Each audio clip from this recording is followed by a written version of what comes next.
Saturday at the Ingalls Southern Conference Basketball Championships continues on the men's side.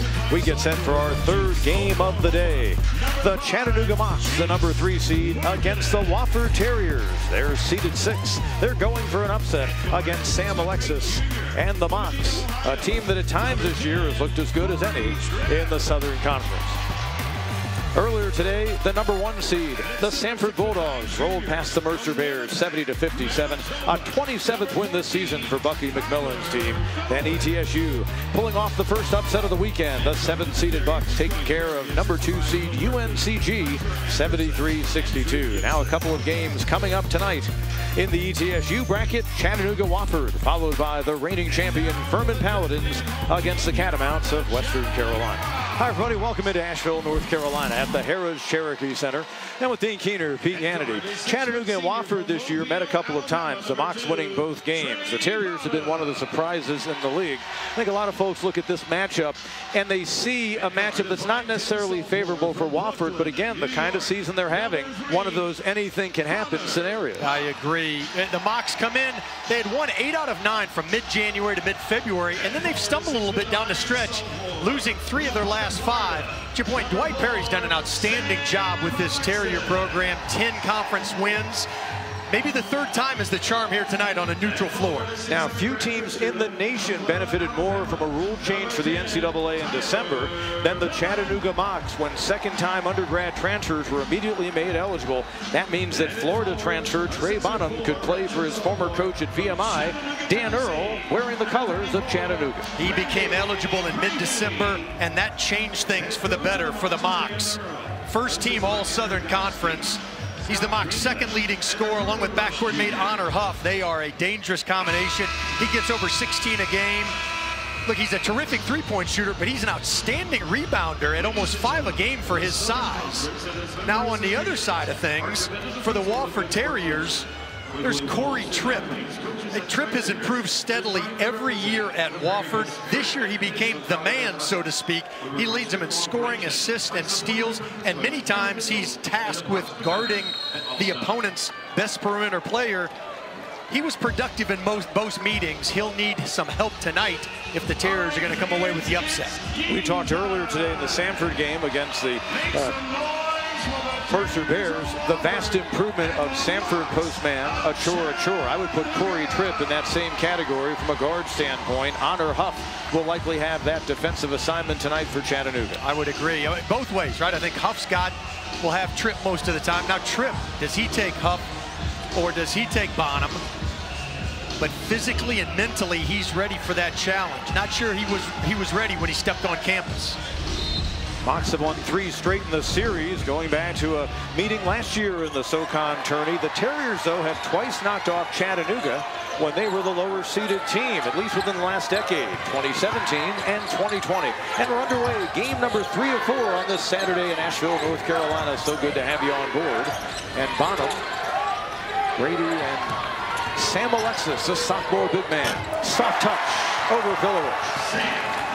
Your Ingalls starting lineup for the Mocs. Honor Huff and Bonham were teammates at VMI a few years ago. Brady from the Chattanooga area. Alexis and Tyler Miller transferred from Middle Tennessee. Huff from downtown. He answers. And if you haven't seen Chattanooga play this season, that's a normal shot, a regular distance for a Huff. The same can be said of Trey Bonham. Gets it back from Filowich. No look. On the block to Filowich, Southern Illinois transfer. Little old man game right there, my friend. One of your favorite lines. He is so good at that. So let's look at him. The Manitoban going to work down low. Watch this again. He feels the double coming from Bonham, spins to the baseline. See you later, my friend. He leaves Sam Alexis, and he leaves nothing to chance. He goes to the other side of the rim just to make sure it doesn't get blocked. Let me tell you something, you wear a headband like that, you better have some game, and he does. 25 points combined in the first 2 meetings. Quick drive to the bucket. Nice finish by Quentin Meza, a freshman.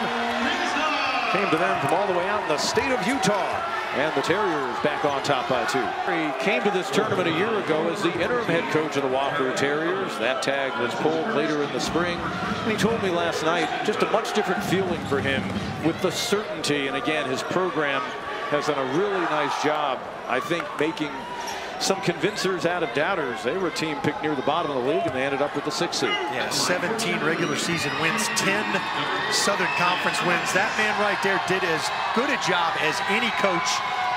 Bucky McMillan was voted Coach of the Year, and deservedly so, but as good a job as Justin Gray did at Western Carolina. Nobody better than Dwight Perry. Dan Earl, year number 2, guiding the Chattanooga Mocs. What a coach. Did a great job at VMI, getting them to semifinal Sunday one year. Last year, took his team from a Friday game all the way to the Monday championship game. And Herman Paladin was able to avenge a loss the year earlier against the Chattanooga team by knocking off Dan Earl and the Mocs in the title game. Jan Zedek just checked in. 6th man of the year in the SoCon, and the transfer from Pepperdine is heard from early on. What a perfect fit in the Dan Earl School of Basketball. 6'9", half his shots have come behind the arc. Doesn't mind battling inside, but will take those shots when they present themselves.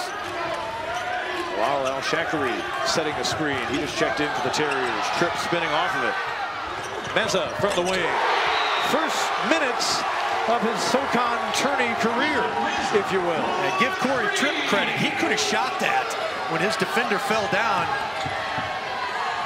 Zedek driving inside, had the size advantage on Lorenz, and able to utilize it. Back in Asheville, North Carolina, hot start for both teams. Wofford 6 of 7, Chattanooga 5 of 7. Let's go courtside to the 3rd member of our crew, Aaron Summers. Aaron? In his first full season at the helm, Wofford head coach Dwight Perry said he's been pleasantly surprised with how the season's gone. After last year stepping in as the interim head coach, there were a lot of ups and downs. He said this team has made him so proud. They have completely bought in at playing at a high level and competing really hard every single game. But more importantly, they're having fun doing it. He said that was something that he really wanted to instill back in this program, the joy in playing basketball. And they're just doing that every day. He said they've brought fun back to Wofford basketball, guys. Double screen, they're gonna run it again. Harrington trying to blow it up. Demetrius Davis kicks it on the left wing. Bonham to Huff. Zedek, 6'9", tough matchup out there on the wing for Arrington. Here's Huff from way downtown. He loves it out there. Guy from Brooklyn, New York, made that shot on the playgrounds of NYC, you know. I'm not sure you can do much else when you're guarding Honor Huff. You've got to take away. He's trying to, the defender, they're trying to feel if Zedek's going to screen. You got to go over the top. And at the same time, keep your right arm up to discourage the shot. But boy, Huff, he's got such confidence. And he's played in this system. He played it at VMI. And then he's played it now last year while he sat out, and again this year. And I think he's even more comfortable with Trey Bonham. Obviously, Bonham a great player, but just they know each other. They can finish each other's sentences. Civils made a 3 earlier, tries to score near the basket. Now we'll go to the line. Wofford trying to use the momentum of their final 2 regular season games in which they knocked off the eventual champion Sanford, and also got a win last Saturday on the road against the team that finished last VMI. Backdoor pass and a pretty one, Alexis to Huff. Well, that was a terrific basketball play by both Alexis and Huff. You're guarding Huff 25 feet because of his ability to shoot the 3. He just goes back door. Kick to him left of the lane, at least over the past few games. Tripp knocked it away. Now it's a foot race, and he wins it. Gets past Huff. Little step through and a reverse. Those are the kind of winning plays that help you advance in tournament play. Nice job right there by Corey Tripp. Freshman for Chattanooga on the floor. Davis defended by Civils. Now Melson gets it back to Davis. He'll fire from outside. That could be huge. Just an 18% three-point shooter, and he hits his first attempt in this year's SoCon Tourney. The year 2024, they've changed the officiating on that. That's exactly right. Look at this little steal and a nifty little Euro showing Jan Zedek he can make the step through. And then Davis with the 3 to keep that 3-point advantage for the Mocs.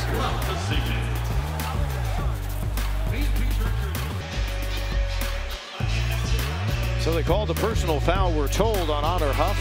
Chattanooga Mocs, a team that you got to try to keep pace with. They've got a 3-point lead. Speaking of the number 3, they're right up there in the nation in terms of those attempted and those made. Yeah, they make 10.5 a game. They've already made 5. but Honor Huff picking up his second foul. And that's going to loom large. We talked about it when he really just kind of fouled Civils hard rather than just surrendering and giving up the layup on the out of bounds. Now Huff's got to figure out, or Dan Earl's got to figure out how he's going to rotate him in throughout the rest of the next 12 minutes.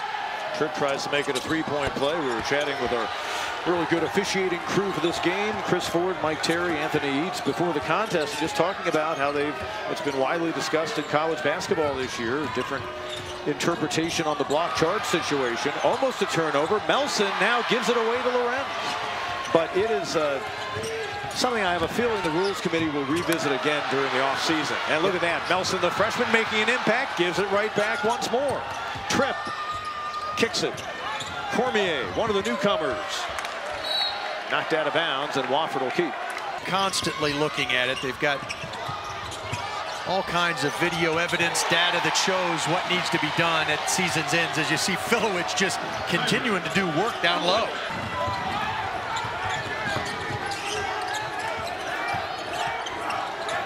Now Shackery, quick pass inside, he finds Lorenz. Boy, freshman to freshman, that was really nice basketball right there. Gonna go against Jeremy Lorenz, personal foul. He has contributed, though, in other ways. Well, you look at him right there. Freshman to freshman, Terriers staying close in what is a really good 3-6 matchup. And you wonder, why does a guy from the Czech Republic end up at Pepperdine in the first place?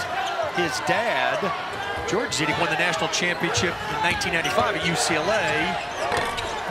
Lorenzo Romar, the head coach at Pepperdine, just let go, unfortunately. Recruited him. He was an assistant on that UCLA team. And someone who knows a little bit about the state of California, Aaron Summers, can add to that. Off the three from Demetrius Davis. Who is that man wearing number 22? Who's been below 20% beyond the arc, but tonight a couple of three-pointers. Aaron. Yes, you're talking about Dan Zidek, and he does come from a basketball family. Not only his dad, who won that national championship at UCLA, but his grandfather was considered to be one of the best Czech basketball players of the 20th century. He couldn't get out of the country to go play in the NBA, but he was able to still play in Europe for a long time, and he coached Jan's dad. And then Jan, he was able to play for a long time in Europe. He played for the national team. He actually won a national championship last year in China before he came here to be a part of this Chattanooga team. So he comes from a great basketball lineage, and he said that it's just been so fun where basketball has been able to take him over the years. It's something he never expected. It's been a big blessing for him, and he can't wait to see what's next. Millen, defending Civils, gets it out high to Lorenz. Trying to go back inside. It may be too late to Filowich. Shot clock closing in on 5. Bailey from the right wing. Came to them from his native Arkansas, Northeast State. Been a big addition, and he's really picked up his scoring down the stretch. Had 20 points against the regular season champ Samford about a week and a half ago. Yeah, that's the first time we've called his number. He is a guy, he's tough, he's seasoned, 4th year in college, and he can score it as well. Chattanooga Mocs, their thing is the three, Dean Keener. They live and die by it at times, but tonight they are living by it. 5 different players have hit a total of 7 threes. Trey Bonham, Honor Huff deep, Demetrius Davis, and even Sam Alexis. He doesn't take many, but when his feet are set behind the arc, he's got the freedom and the ability to make shots. As mentioned, 7 of 13, 54% behind the arc. Wofford trying to keep pace, 4 of 8. Because Wofford's got so many other concerns. All the other talented players around him for Chattanooga. Yep, just helps continue to stretch the floor. Lorenz working on Brady. Soft touch. Double team never came. Just too tall for Brady, even though Brady a little stronger. It's almost like having a senior as a first-year player. Look at that strong drive to the bucket by Bonner. Potentially keep that one for the drive of the game. Boy, that was a nifty move right there. Now, the last 3 or 4 minutes, it's been a little choppy both ways. That's a little bit advantage Wofford, though, right? They haven't allowed the Mocs to continue at that torrid pace shooting from the 3. Look, it's a 2-possession game right now. If you're Dwight Perry, you got to be pretty happy. But a big minute and 20 to go right here for them. Tripp in the lane. Filowich spinning on Alexis, who got a hand on it. Sam Alexis came in with 63 blocks on the season. Bonham behind the back. Tripp defends. The kick to Alexis. Another three for the big fella. I'm telling you, their folks before the game said, you know, they kind of told him to take fewer threes, in fact, limit it. Well, suddenly that philosophy changing here in Asheville tonight. 10 on the shot clock. Over to Tripp. Tripp on Davis from the free throw line. Boy, Corey Tripp, his game has just soared way up this season compared to his first 2 years. Yeah, certainly has. He's embraced kind of being the man, and he's the guy that can go get a basket in a situation like that for the Terriers. Heaved by Bailey, and halftime is here at the Harrah's Cherokee Center, Asheville. Game 3 of 4 on quarterfinal Saturday here at the Ingles SoCon Basketball Championships. Chattanooga Mocs this year, when they lead at the half, are 17-2. Wofford 8-13 when they trail at the break. Jan Zedek and the Mocs with the advantage by 6 points at halftime. Aaron Summers is with Dan Earl. Coach, you have 8 threes in the first half. What are you doing to get such good looks?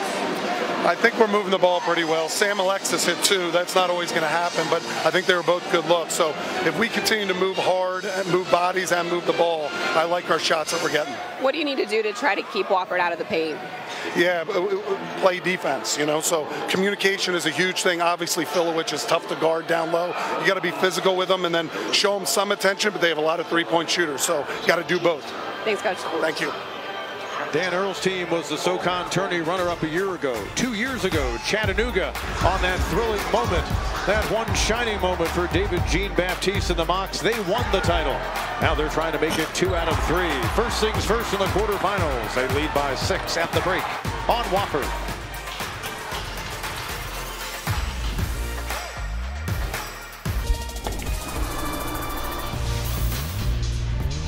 Here in Asheville, getting ready for our second half of action. Quarterfinal game number 3. The Chattanooga Mocs, the Wofford Terriers.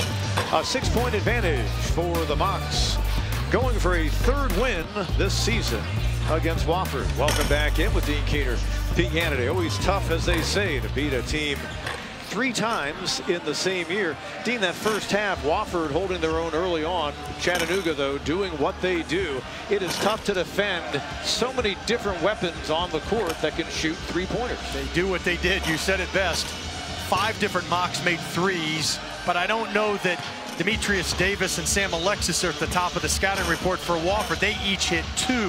You think about Bonner and Huff and others, but boy, if those 2 continue to shoot it, it opens up a whole new level of basketball for the Chattanooga Mocs. Yeah, both teams shooting 48% from the field, so Wofford made its fair share of shots. Take a look at the action from the opening 20 minutes of play as the Terriers try to pull a 6-3 upset.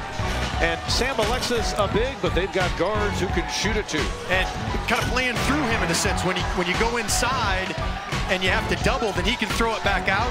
You got the big Jan Zedek. He can make it. Watch it here, just a little back screen that frees Bonham, and then Alexis, that was his second one. He hit the first one at the top. They were sharing it. We talked about 8 of 17 for 47% behind the arc. It was the Dan Earl school of basketball in the first 20 minutes. Now, Wofford Terriers, they battled some foul trouble up front, but they continued to compete on the glass. They just didn't get enough second chance points. And a Terrier team trying to find an answer for Alexis, but as much out on the wing. That's the thing. He just hadn't been taking that many 3-pointers, so in all the film they would have watched of Chattanooga down the stretch here, and they had Chattanooga on the ropes in a 1-point game in Chattanooga. And then the Mocs came out and went on a 10-0 run in their second meeting of the season. But again, Alexis, it's not like he was stepping out and hitting 3s, but he's done it. Again, the fact that Davis has, it's got to be concerning for the Wofford ball club. It does. As mentioned, they've shored up one of the issues in their 2 defeats is the rebounding area. The Terriers doing a much better job there, but they allowed the Mocs to shoot 56% in the first meeting, 49, almost 50% in the second, 48, not good enough here tonight. They've got to shore that up at the defensive end. Just think about the evaluation eye that the VMI now Chattanooga assistants have. you know, to find Honor Huff. He didn't have a Division I scholarship. Trey Bonham, Sean Conway, he's playing for Rick Pitino. Camden Kerfman is at Marshall now. Jake Stevens, we know about what he did last year. They really recruited well, and they grew their own at VMI. Huff and Alexis, 10 points apiece to lead Chattanooga. Wofford, good percentage in the opening half, but again, a 6-point deficit that turned into 8. Look at the reverse by Bailey. Aaron talked to Dwight Perry coming out of the locker room for Wofford. Aaron? Coach Perry continuing to reiterate some of the things he talked about coming into this game about how you need to make Chattanooga uncomfortable. Probably will have to do some more of that here in the huddle as they talk about ways that you can eliminate those easy layups, the rhythm threes, make them shoot lower percentage shots. We'll be right back with more Southern Conference basketball after this.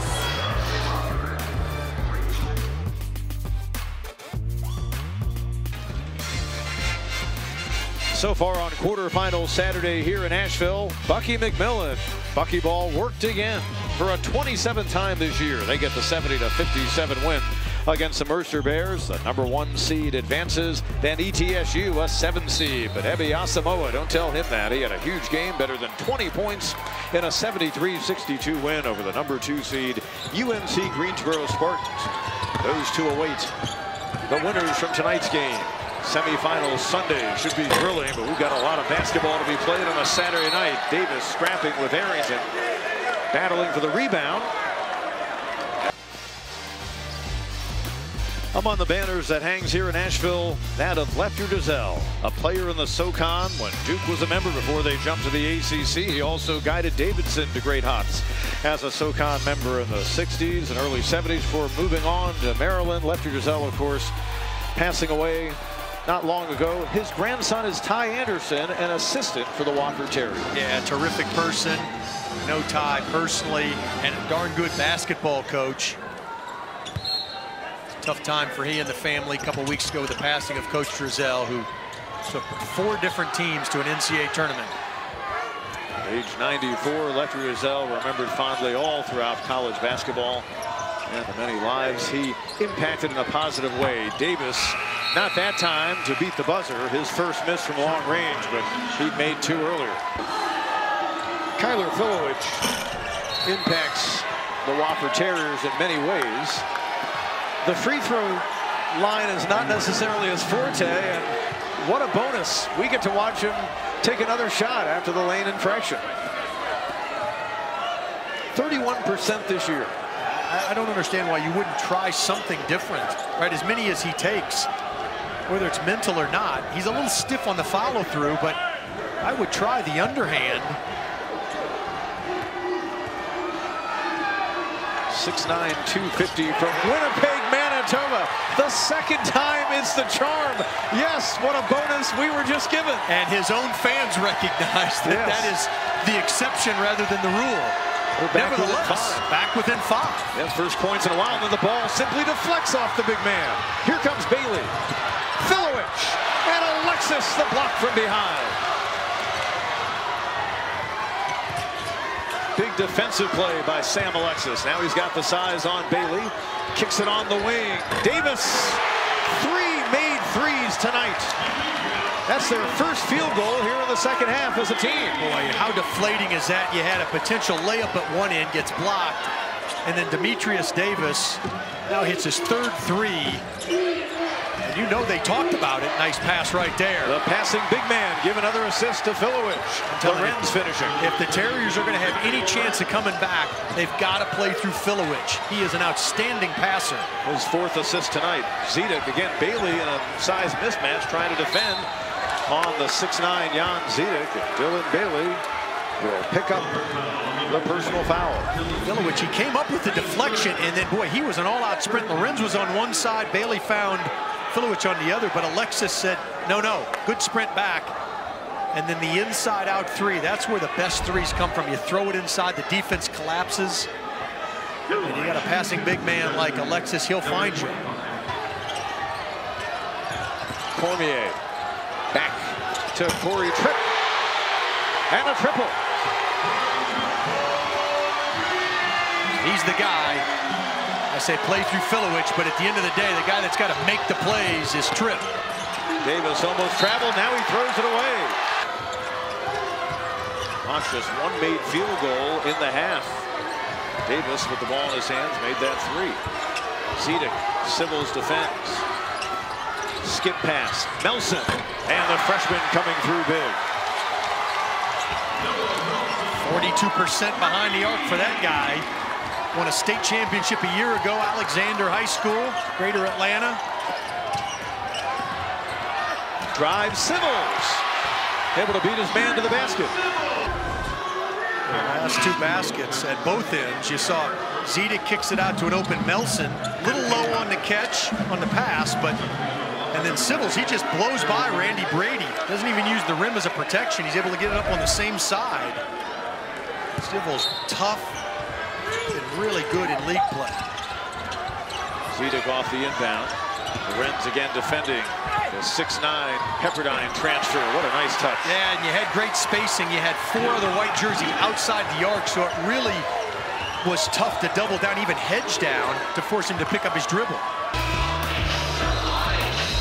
Back in a Southern Conference quarterfinal men's action, Chattanooga with a 50-44 lead over Wofford, and it is a great atmosphere here Saturday night. Lots of fans in attendance, and I think I found the biggest Mox fans in the building. We have Scotty and Tara Swafford. They're both alum. Their daughter went there. Cameron played softball at the university, and they're completely decked out. Can we just take a look at this belt that they have? They have made a championship belt that they do intend to give to this team when they win. However, they also, can we look at the bling? This ring right here? That is a replica of the women's championship ring that they won last year, guys. I mean, decked out to a T. I love it. Good stuff, Aaron. Would you put the belt on? We need to see what that looks like, Aaron. Millen with a throwdown. He wants the belt. Chattanooga women going to play for a title, trying to make it back-to-back and add to their great tradition in women's basketball. They will take on UNCG in the game on ESPNU coming up at midday on Sunday. Cormier heard from. He's a guy the Terriers will need. His first field goal attempt of the night, and is back to a 5-point game. Yeah, he can knock him down. That's what he's known for. Huff chose to give it up. Excuse me. He's still got Filowich on him, although that means Cormier is on the bigger Zedek, who spun on him, then reversed. Off front court, Davis. Why not? The night he's having, and a chance at a 4-point play. Demetrius Davis was 2 of 20 on his previous 3-point attempts before the night began. He does not want midnight to strike. That is another made three. He's 4 out of 5 beyond the arc, and he's got a chance to add on. And boy, terrific pass by Huff ahead. He knew he was open. And you say 4 out of 5, really 4 out of 4. That the only miss was the shot clock. He threw it up from about 26 feet. Good point. He's having a night in the game in the roundhouse. Get the free throw to go. Bonham able to take the rebound away momentarily, but Sybil's to Tripp. Tripp, quick move over Brady. No, followed by the big guy, Filowich. Get a timeout on the court. The Chattanooga Mox eyeing a trip back to the semifinals here in Asheville. We may need to take a break just to catch our breath. Action at both ends. Tripp can't get it. Here comes the man from Manitoba, Kyle Filowich, trying to get his Terriers back in this thing. With Dean Keener and Aaron Summers, Pete Hannity with you back at the Harrah's Cherokee Center here in Asheville, North Carolina. Eagles SoCon Basketball Championships, quarterfinal game 3 of 4. Kyler Filowich and the Wofford Terriers trying to rally against the 3rd-seeded Chattanooga Mox. Just a tough matchup, as we've talked about, especially trying to defend the likes of a Davis, who's having one of the better games in a Mox uniform. And Zedek currently on the bench with 3 fouls, so the Terriers hope to make their move right now with him out of the lineup. This is kind of the time right now. You've got about 3.5 minutes. Try to play through Filowich, make sure that Corey Tripp's getting some touches every possession down, because he can get his own. Tripp trying to shed Davis, has it rejected, and Alexis comes away with it. That game coming up at 8:30 Eastern. Bottom, no look. Zedek back on the floor. He'll kick on the wing. Brady Another three for the Chattanooga Mocs. Their lead grows to 15. Now Dan Earl calls the timeout with 5:30 to go. Looking to put the hammer down and put this game away. Get win number 21 on the year. Boy, every Mock touched it on that possession. Boy, look, it goes inside. Zedek's trying to do what he can. He thinks better of it. He finds the wide open Brady Tripp just too late to even contest the shot. When all five guys touch it, it goes from one side to the other, and it goes inside where the defense has to collapse. You're going to get a good shot. Just a matter whether you make or miss. Send back over to Aaron Summers. Aaron? The Mocs are definitely showing a lot more moxie in this game than they did their last regular season game. It was a disappointment, as head coach Dan Earl said. They came out and they only scored 29 points in that first half. He said it was an embarrassing effort, and after the game, he went into the locker room, ripped up the stat sheet, and said, we have to turn the page from this to the tournament now. And he said that he was fully confident that they would. They have definitely showed up today and responded in a big way. Coach Earl said, I know we'll get on the right page. We have to play much better than we did in that game, and I would say that they have, guys. Yeah, great point, Aaron. And Dan Earl's exactly right. I think most coaches would tell you that there are one or two games each year that you just play out of your mind and you win, and there's one or two that you might as well just throw the film away. It's really what matters in those middle 25 to 30 games that are going to dictate how good you are and what your record is, non-conference and in-conference play. That last game against Western Carolina, throw the film away, and obviously they have moved on. Huff tried to spin. Alexis back to Huff. Sybil's inside. No. Davis. Yes. Sybil's couldn't hold on to the rebound. And the big night continues. 14 for Demetrius Davis. He's just 5 away from his career high, which actually came in his very first game in a Mocs uniform a year ago against Charleston. Tripped from the right elbow. And the rebound coming down to Bonham. Under 4 minutes to go. Looking to build on a 15-point lead. Bonham rejected from behind by Al-Shakari. It'll stay in the Mocs end. Got an official timeout. Well, Demetrius Davis is a guy that has not given him a whole lot of scoring this season. That was until this night, March 9th. He has been absolutely brilliant from outside, from inside, from everywhere. 22 double D. He's been good.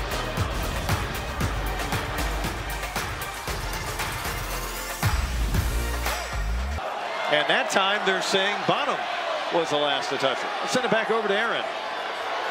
Dwight Perry in that last Wofford huddle told his Terriers, we are not letting up. We're going to give it everything we have in these last 4 minutes of play. And he said our focus has to be on not giving up rhythm threes or layups to Huff or Bonham, guys. Dwight Perry told me last night, at this time of the year, you don't have to be complicated. Just maximum effort, make a few shots, you can win games. Bailey got his own rebound. Good hustle. Sybil's will give it a try. And the rebound comes down to Davis, who's fouled. Boy, and I don't know if they've cleaned up that wet spot on the floor where Alexis fell earlier. Tripp knocking down the trade. Dwight Perry calls a timeout with 2:51 to go, but it's still a 14-point deficit. Sitters trying to get as much sand out of the hourglass as they possibly can. Look at the runner by Bonham, no good. Sybil's the rebound. Tripp in the front court. Try to kick it back, and Davis. Get ready for some fun.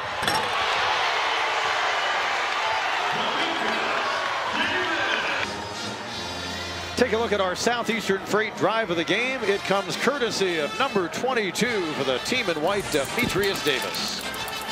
Well, actually, I'm sorry, from earlier today, or earlier in the ball game. And you see the nice move to the bucket, and that one well worthy. Just so quick. They can create for themselves. They can create for others. Boy, nice when you got a pair of guys like that in the backcourt. And then on top of that, they're as good as three-point shooters as there are in the league. 14-point game, so not to look too far ahead, but with 2:05 to go, it looks like the Mocs will now get ready to battle the ETSU Bucks. A different Bucks team right now over the past week or so, I think, based on what they did against UNCG to close the regular season, and their 2 wins here so far.